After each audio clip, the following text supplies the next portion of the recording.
Hello and welcome to this introduction guide to the VEXcode V5 blocks by 9204A. I'll walk you through the process of getting started with the VEXcode V5 for PC. Tablet is different and I have no clue how close IQ is to this. So we'll first start with downloading the app.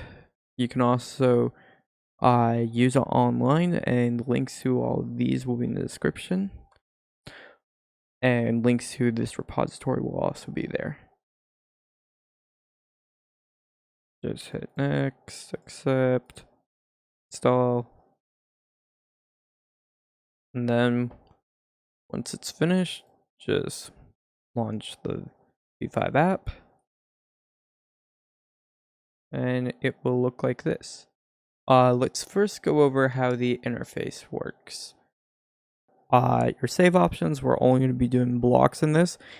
VSCode's recommended for text. You don't need to press the make a new blocks project because this is a new blocks project. We have all of our blocks here. As you can see, there's not many yet. So we have the slot buttons where you can change which slot on the brain it will be under. There is a maximum of 8 slots on the brain, and if you upload code to a slot that already has code in it, it will just overwrite it, no warning. By clicking where it says VEXcode project, you can actually change it to a very creative name. And I cannot type today. I really cannot type today. So, to get all of our blocks to appear, let's add let's add our objects that we need. So you can see that we have these 4 unlabeled buttons under the download button. So we'll click the second one that looks like a port, where then we can add our devices. So let's first make a drivetrain, and then we'll say that the left 2 motors are in ports 1 and 2, the right ones are in 3 and 4. Most of the time you won't be using any sort of sensor. If you don't know, then you probably aren't. So these measurements here, these really only matter if you actually are using auton in this, where the autonomous if you tell it to drive 5 inches, if you tell the drivetrain to go forward 5 inches, then it will be looking at this to calculate how much a rotation would be for the entire drivetrain to move. So really only important for that. The track width is the middle of the wheel across the width of the robot to the middle of the other wheel, and wheelbase is from the middle of the wheel to the middle of the wheel lengthwise. So and then there's these gear cartridges. Most of the time you'll be running 18-1, and the way you can tell is if you were to look at the gear, if you were to look at the motor before you put it on, you'll see next to where you put the shaft, you'll see one of these colors, which will be your gear cartridge. The one useful thing here that you'll find is this button here, where you can reverse the direction of the motor. So if the robot's going backwards to what you want, then just select that, and now it will reverse that. So as you can already see, we have a bunch of new blocks. So let's add a controller, and you can see that it says drivetrain because it wants to configure the motor. It wants to configure this controller to handle your drivetrain. So you can actually select this, but you probably don't want an arcade drive like that or like that. You can't. So you can change the way that it is. I'll have tank drive in this example, and then I'll just add another motor, and let's say it's on port 5, and let's just call it flywheel, so it has a nice, pretty unique name. and you can also reverse it here, and it shows you here what forward and reverse will look like. So now we're done with initializing our devices, and as you can see, we have several new things. I'll just make a simple program. So let's just say, we want our drive velocity to be 78%. We want the stopping to be brake, where instead of the robot just coasting as soon as you let go, it applies a little bit of force to slow down the motors, and hold just keeps it that as soon as there's no more power being applied to the motor, apply power to keep the motor in that position, but it can possibly overheat your motors depending on what you're doing.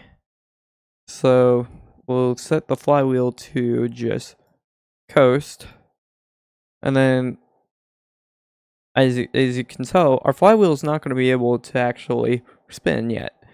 So we need to add an event. So once we press the up button, we want it to spin, but we don't want to have to make it that we have to put another one and say once it's released to stop spinning. Well, if we want to make a toggle button, then let's make a boolean, and we can just call it toggle. So now here are some of the blocks we'll need, and we go to events, or not events. Events is what calls the function. So if I can actually scroll,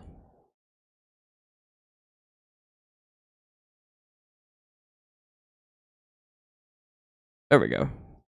So let's say, so when we start, we want the toggle to be false. So then, if toggle's false when you press this, then let's set toggle to true. So then, when you press it again, toggle goes back to false. And what we'll do is we'll take our flywheel and let's put its velocity here to 100%. And then we'll just spin the flywheel. So then once the button is pressed again, we'll then stop it and we can set the velocity to 0. And that's a simple program where you can do that. And if you want to, you can just drag one of these blocks in and just say, here is my toggle button, and it can just float out here. It doesn't need to be inside of anything. So as you can see, we can't actually download this yet. So first we will hook up a USB to the PC, then we'll hook up the USB to the controller or the brain, and then you'll see the brain icon glow green, which then we can press download. And then once it's downloaded, ignore if the controller is saying disconnected. It likes to do that when it's downloading, just ignore that. So then once it's connected, we have two ways to actually start the program. You can from the controller, you can go from the controller or the brain, and you can go to your programs folder, or if you're on the brain, it might be on the main screen. And then just hit run, and your code will be running. But if you're on VEXcode Online, You cannot connect to the brain through the controller. It must you must have the USB directly into the brain.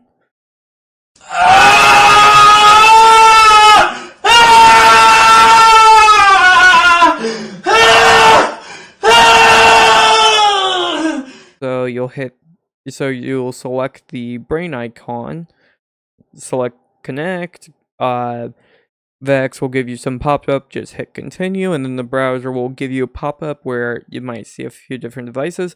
One you're looking for will be labeled Vex Robotics Communications Port. You might see a couple other things that say Vex. Make sure it says communication port, not user port. If you're comfortable with this and you are familiar with how this works, for actual competition code, I would suggest looking into using Python, as it's pretty easy to learn. And if your code gets pretty complex like ours did, don't let it become the nightmare we let it become. Use C++. And there will be guides on those two as well. And I'll have them linked both in the description, and I'll put a card up in the top right for you. And hopefully this guide was useful for you.